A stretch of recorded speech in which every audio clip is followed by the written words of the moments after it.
Kamusta kayo mga katormo? And for today's video, may tuturo ako sa inyo shortcut. Kung kayo ay nandito sa circle, dito banda sa may NHA, at pupunta kayo na Maginhawa o kaya CP Garcia, ang gawin nyo ay kumanan kayo dito sa Maharlika Street. Medyo mapapalaban ang iklub nyo dyan. At kayo lang ay magdahan-dahan kasi may harang yan. Motor na lang pala muna ang pwedeng dumaan dito. Kita mo naman maliit lang yung espasyo. Di magkakasya ang four wheels mo. At pabilisin lang natin ang konti yung video. Dire-diretso nyo nga lang pala itong Maharlika Street. At wag na pala kayo ditong kakaliwa sa Masaya Street. Di sigurado akong malulungkot ka sa traffic.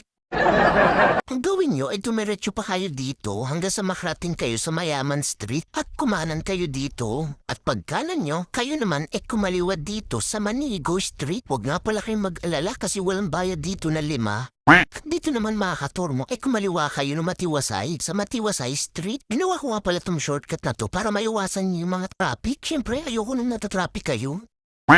Dito mga katormo ay makakarating na tayo ng Maginhawa. Pag kayo ay kumanan, papuntang CP Garcia yan. Dito nga pala ay kakaliwa ako. Kung tataka kayo bakit walang traffic nito, kasi nga linggo. To saan naman ang next natin shortcut? Comment nyo naman, let's go!